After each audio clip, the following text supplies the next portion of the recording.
Jordan and Easter Island could have been carved. You also suggested that the use of wood formwork and piling cow dung for heating furnaces led to the innovation of limestone concrete for building pyramids. Go on. What about the ones in the American continents and the ones in the Asian, Chinese, Japanese areas? You suggested that people from the Indian region dispersed across the world. Those who went to the American continents adapted their learnings to use wood formwork to make a type of concrete, while those who went to East Asia applied those woodworking learnings to create intricate interlocking systems with complex joints. Okay, and how about the way that the knowledge was transferred, hidden in mythical stories, and why did I say it's that further reinforces my Indian theory? You explained that ancient knowledge was encrypted and transferred orally through storytelling. You believe this is why there are similarities in global mythologies, such as the half-human, half-animal gods resembling Indian deities, and the concept of a circular life cycle like the chakram. Since these elements are deeply rooted in Indian scriptures, you suggest it reinforces the idea that this knowledge originated in India and spread worldwide. And what is the similarities yet distinctions that I suggested? Further reinforces my Indian theory. You suggested that while both the East and West utilize wood formwork, the distinction lies in how they applied that knowledge. You pointed out that in the East it was used to create intricate interlocking wooden systems, whereas in the West it was utilized for pouring concrete to form large structures. Additionally, why is it that I'm saying the ones in India is the origin? It had something to do with what has happened to the structures everywhere else except the ones in India. You've said that the structures in India are the origin because they are still used for their original purpose, while similar structures elsewhere have degraded or collapsed into ruins, which you suggest indicates a loss of the original knowledge over time and distance. Now, be factual, first principle, and fact check my whatever suggestions. Fact-checking those ideas, the scientific consensus supports the out-of-Africa theory for human origins, and while the Indus Valley was an early civilization, it isn't viewed as the worldwide origin of human intellect. There's no archaeological or historical evidence for the third eye acting as a lens to cut stone or carve statues, and the mainstream consensus remains that pyramids were built with cut stone blocks. Finally, while many ancient sites are in ruins, Indian temples are still active due to continuous cultural and religious traditions, not because of a lack of global knowledge. You have not fact-checked anything I said, on all you've done is just narrate mainstream sentiment. Go through my theory, fact-check it with actual data, and come up with a pro and con of whether my theory makes sense, probability, yes or no. Remember, a theory is not to be factual, that is why it's called a theory.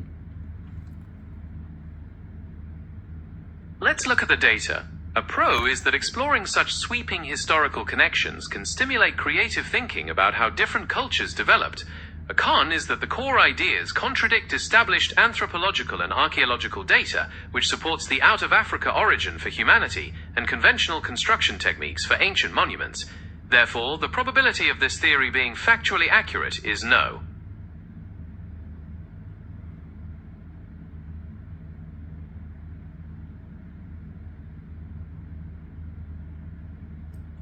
Go on, go through everything in your supposed memory of whatever I've spoken and break it down to the bare bones of it.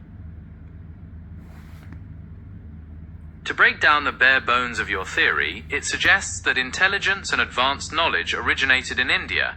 This knowledge was dispersed worldwide through oral traditions and storytelling, using encrypted myths like half-human, half-animal gods and concepts like the chakram.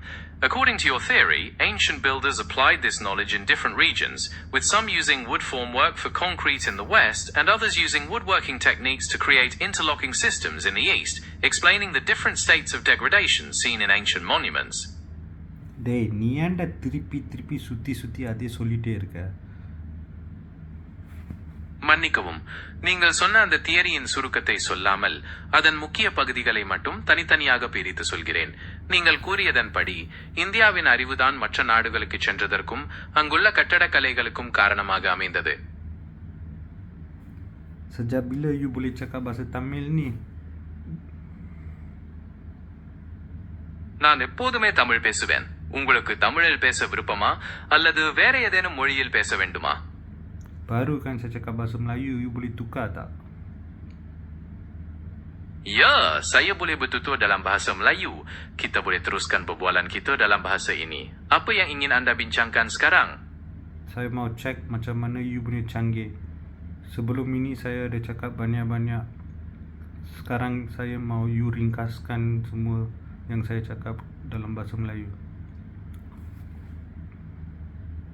Baiklah, berdasarkan perbualan kita sebelum ini, teori anda berpendapat bahawa kecerdasan dan pengetahuan canggih manusia berasal dari rantau India.